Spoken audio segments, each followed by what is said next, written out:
Mga Lodi, palambing po sana ako ng isang subscribe, like at pa-share na din. Maraming salamat po mga Lods. Ang mundong walang Diyos ay walang kahulugan kundi isang biktima. Nagsimula ang story na ito sa mga outer gods. Sila ang mga absolute beings na kayang lumika ng hindi mabilang na universe since ancient time na kilala bilang the supreme beings. Ang mga supreme beings ay paulit-ulit na lumilika ng universe habang itinataguyod ang buhay na walang hanggan. Dahil sa ganitong proseso, marami ang mga kasangkapan na nilikha at ipinanganak including Sol Sunlo. Since nakakaramdam ng pagkabagot ng isang supreme being, patuloy lamang nila itong ginagawa ng paulit-ulit at walang katakusan. Nag-iisip sila ng paraan para ma-entertain ang kanilang mga sarili. At dito'y sumagi sa kanilang isipan ang isang digmaan. Dahil dito, naaalaw silang pagmasdan na ang kanilang mga nilikha ay nag-aaway-away sa isa't isa.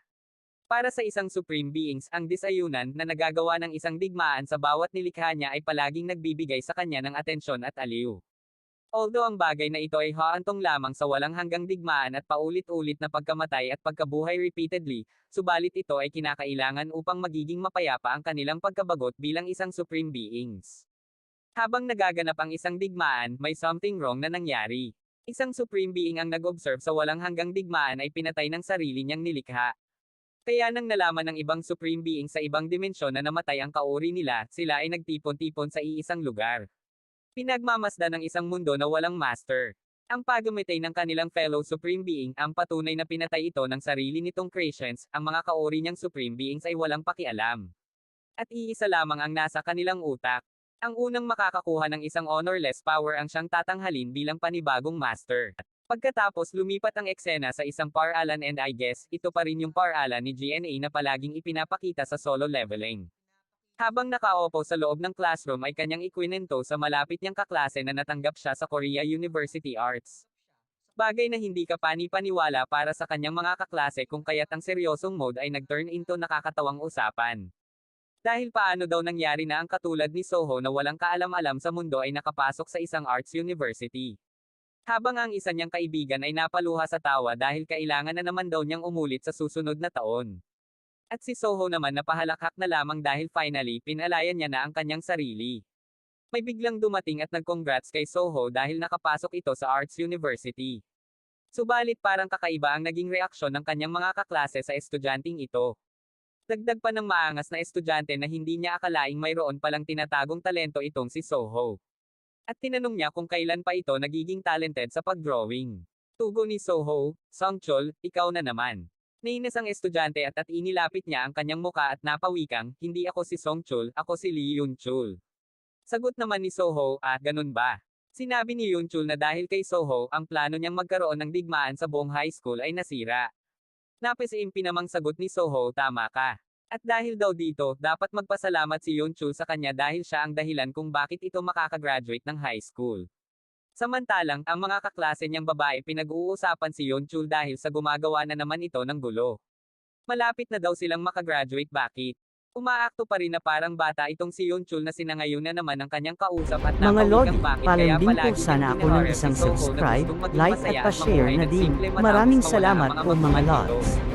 Maya-maya biglang nanuntok si Yonchul na makikitang nakangiti at gusto talaga niyang pagtripan nitong si Soho kung saan kagad itong inunahan ni Soho ng isang malakas na niki na sumapulit talaga sa mukha ni Yonchul.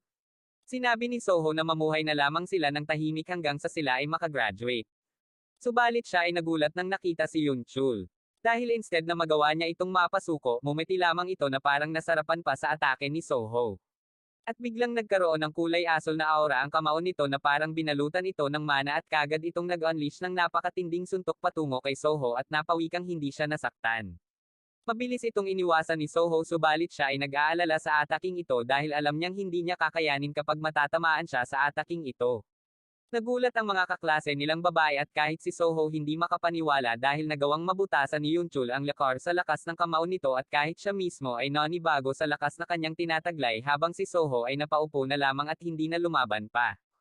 Pagkatapos lumipat ang eksena sa college school. 2 years later, nakagraduate na si Soho at siya ngayon ay kasalukuyang nag-aaral sa isang university bilang second-year college student. Habang siya ay naglalakad, mayroon siyang napansin. May lumitaw na gate sa kanilang paralan at may isang lalaki na nagpaanunsyo sa lahat ng mga estudyante na ang lahat ng lessons na nasa main building ay malilipat sa annex building. At nakikiusap itong dumistansya ang mga estudyante sa gate dahil ang mga hunters ay currently nagsasagawa ng raid upang i-subjugate ang mga monsters sa loob. Tugon ng isang agent na parang agent atay ito ng Hunter Association, siya ay napatanong kung ilang oras na mula nung pumasok ang mga hunters. Tugon ng tagabantay na wikang humigit 8 oras. Dagdag pa niyang ang gate ay isa lamang D-rank. Kaya sa tingin niya, maya-maya makakalabas na ang mga hunters. Habang naglalakad si Soho papasok sa classroom, naririnig pa rin niya ang umaanunsyo na dapat hindi sila lumalapit sa gate dahil napaka-mapanganib nito since hindi sila mga hunter. Kaya mas mabuting umalis na lamang ang mga estudyante at hindi na tumambay pa sa harap ng gates.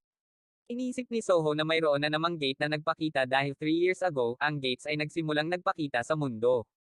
Dahilan kung bakit napailalim ang buong mundo sa napakalaking pagbabago. Paliwanag ni Soho, ang gate ay ang daanan papunta sa loob ng dungeon. At kapag lumilipas ang certain amount of time, ang mga monster na nasa loob ng dungeon ay lumalabas upang pumatay ng tao. However, ang mga tao ay nagkaroon din ng pagbabago. As if to go, laban sa mga nangyayari. Nagkaroon ng mga tao ng special abilities na tinatawag na mana. At dito nasimulang malikha ang mga awakened.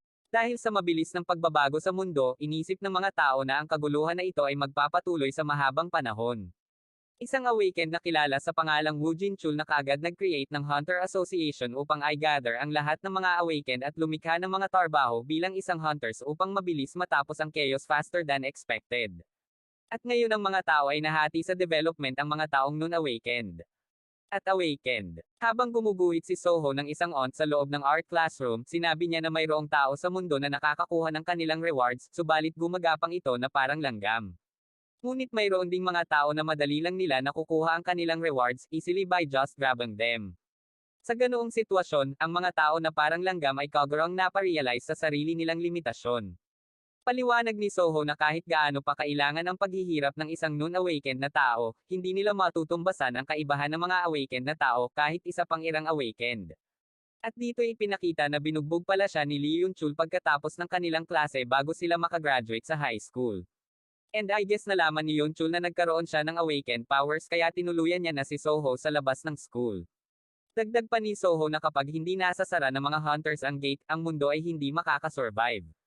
In other words, without awakened, ang mga non-awakened ay hindi makakasurvive. Subalit ang mga awakened ay makakasurvive kahit wala ang mga non-awakened. Kaya naman, lahat ay nagpapasalamat sa mga awakened dahil kung tutuusin, sila ang dahilan kung bakit namuhay ng mapayapa ang mga non-awakened. Subalit wika ni Soho, isang pag-aalala ang nagsimulang lumalaki sa kaibuturan ng kanyang puso. Dahil dahan-dahan siyang nasanay na walang mahahalagang bagay na nasa kanya.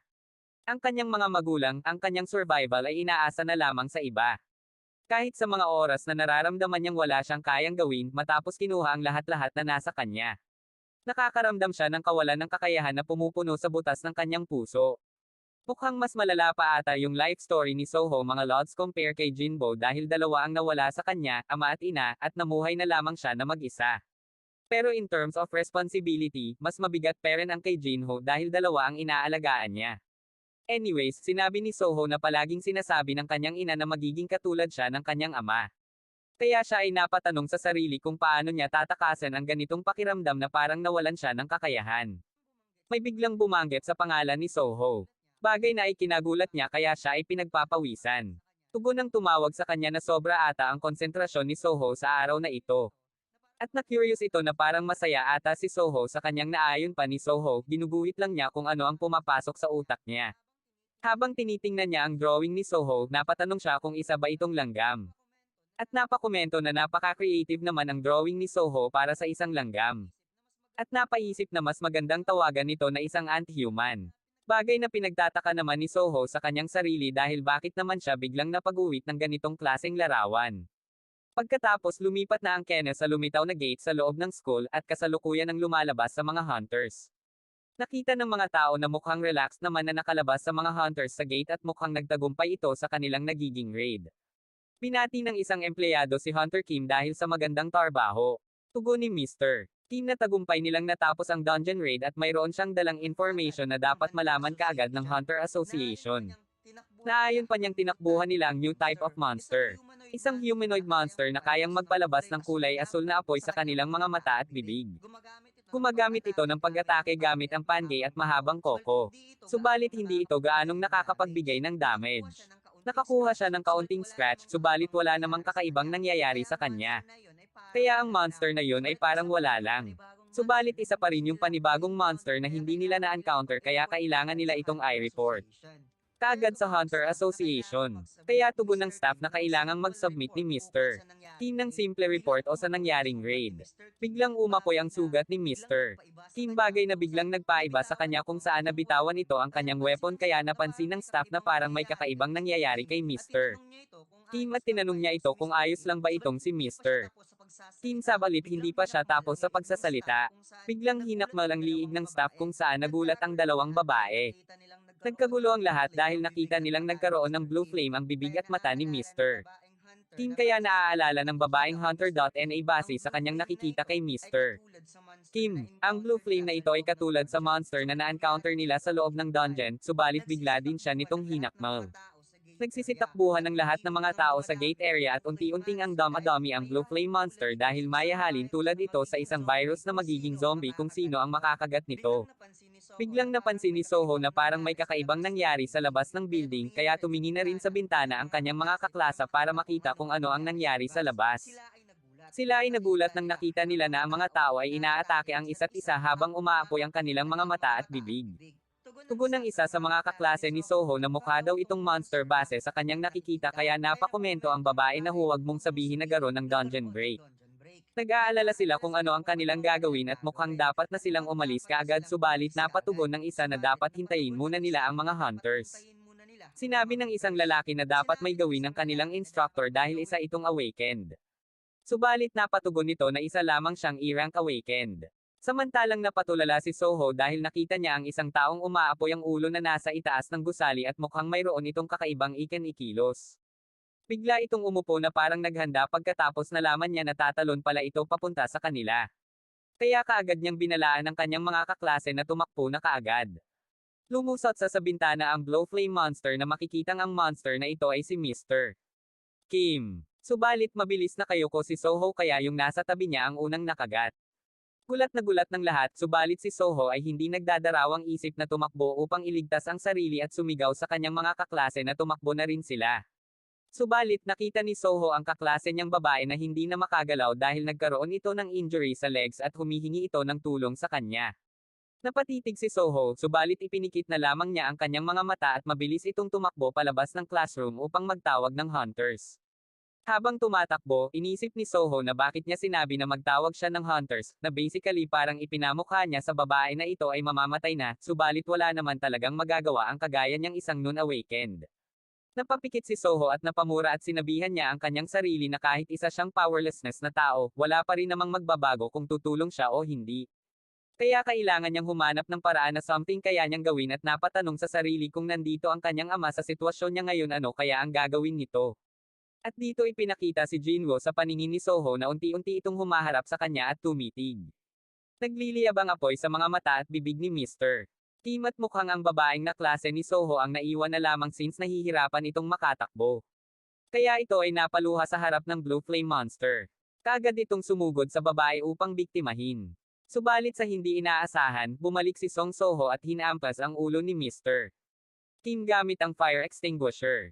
At sinabing kung nandito ang kanyang ama, alam niyang pareho ang kanilang magiging decision. Pagkatapos biglang nag-appear sa paningin ni Soho na parang isang system na nagkaroon ng glitch at unti-unti itong naging malinaw sa paningin ni Soho, isang alert notification na sinasabing you have met the requirements to complete the secret quest, Courage of the Weak. At siya ngayon ay qualify na magiging isang player at tinatanong kung tatanggapin ba niya ang secret quest na ito.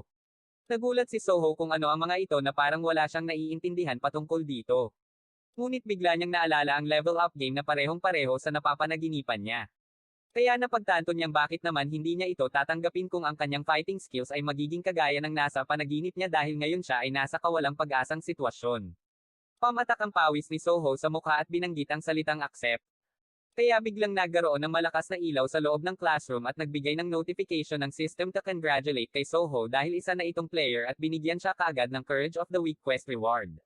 Na ang una ay ang Great Spell, ito yung kapangyarihan na napaka-up mga lods, na kahit maputulan man siya ng binti, babalik pa rin ito sa dati, dahil sa Great Spellcaster Kenharo Blessings. Ang pangalawa ay ang Permanent Effect Longevity. Ito yung magic spell na lahat ng mga nakakasama sa katawan like poison, alcohol, at iba pa, ay automatically remove dahil sa magic spell na ito. Binigyan din ng note si Soho na tutulungan siya ng system upang siya ay ma-develop at hindi ito istimulong ang panaginip at mayroon lamang siyang isang buhay kaya dapat siyang mag-ingat. Nakita ni Soho ang kanyang status window. Siya ay nasa level 1 pa lamang. Lahat ng stats ay mayroong 10 points from strength, agility, sense, health, and intelligence.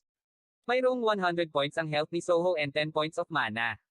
Wala pa siyang passive skills subalit mayroon na siyang active skills ang ruler authority level 1. Napangiti si Soho dahil ang larong nito ay kagaya lamang sa pangkaraniwang laro, bagay na inaasahan niya. Binigyan siya kagad ng quest, isang tutorial quest na dapat talunin nito ang Mistburn Monster upang makapag-level up. Biglang nagulat si Soho dahil hindi niya namalayang bumalik na pala sa reality at nawala ang paghinto ng oras dahil napansin niyang gumagalaw na ang Mistburn Monster. Habang unti-unting tumatayo ang kaklase niyang na-infect, sinabi niya sa kaklase niyang babae na magmadali itong tumakbo dahil wala ng oras. Napansin ni Soho na mayroong name tag na nasa itaas ng ulo ng monster. Nakita niya kung anong klase itong monster at bawat rankings. Itong nasa gitna ay isa palang D-rank Awakened Mistborn at ang dalawa na nasa likod na kaklase niya ay mga non-awakened Mistborn. Kagad nagsagawa ng pagsalakay ang dalawang non-awakened monster towards Soho habang tumatakbo na paypalayaw ang kaklase niyang babae. Iniisip ni Soho kung nag-awaken nga ba talaga siya at gusto niya itong masubukan kung kaya't inihagis niya sa mukha ng babaeng Mistburn Monster, ang fire extinguisher na sumapulit talaga sa mukha nito, subalit napansin niyang kinagat lamang ito bagay na hindi niya inaasahan, kaya inihanda niya na ang kanyang kamao upang mag-unleash ng matinding suntok habang humihingi ng sorry since classmate niya ang babaeng monster. Pinakawalan ni Soho ang kauna-unahan niyang powerful punch at sa hindi inaasahan, lumusot sa siling ang ulo ng babaeng Mistburn sa sobrang lakas ng kanyang suntok, na kahit siya may ay hindi makapaniwala sa tinataglay niyang lakas.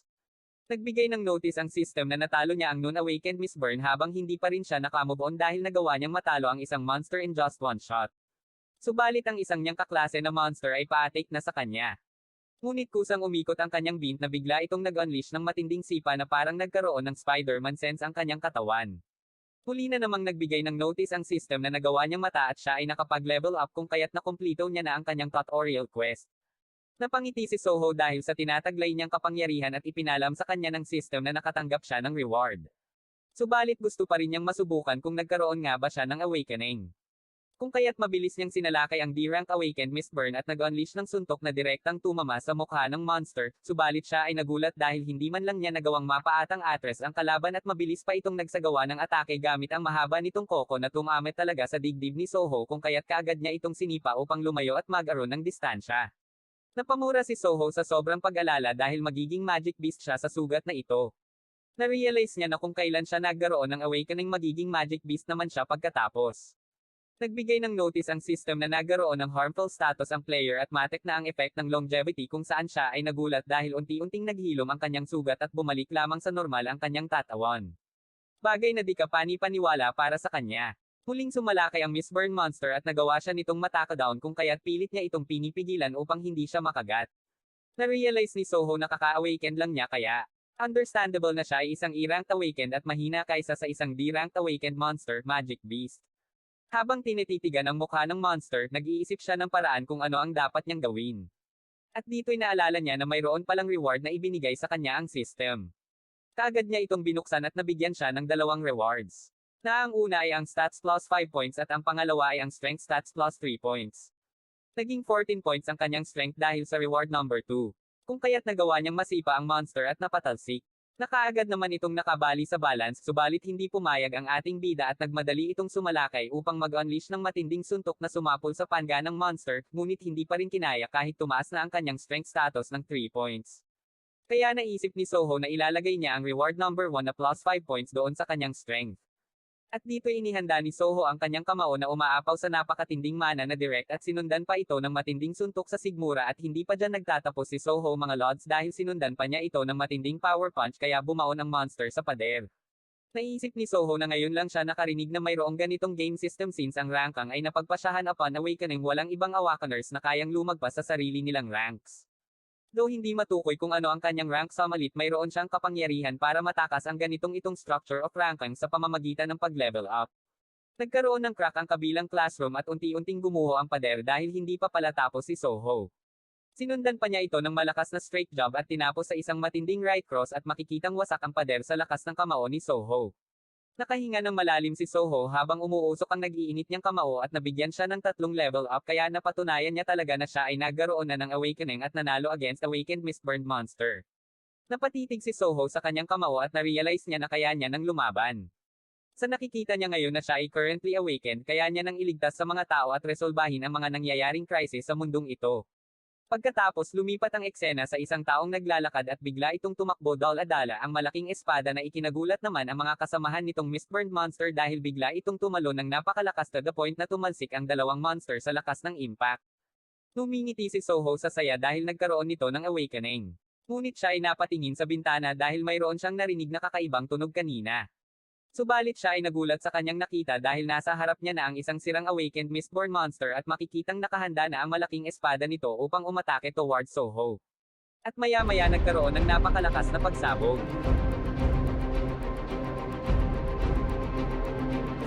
Mga Lodi, palambing po sana ako ng isang subscribe, like at pa-share na din. Maraming salamat po mga Lods.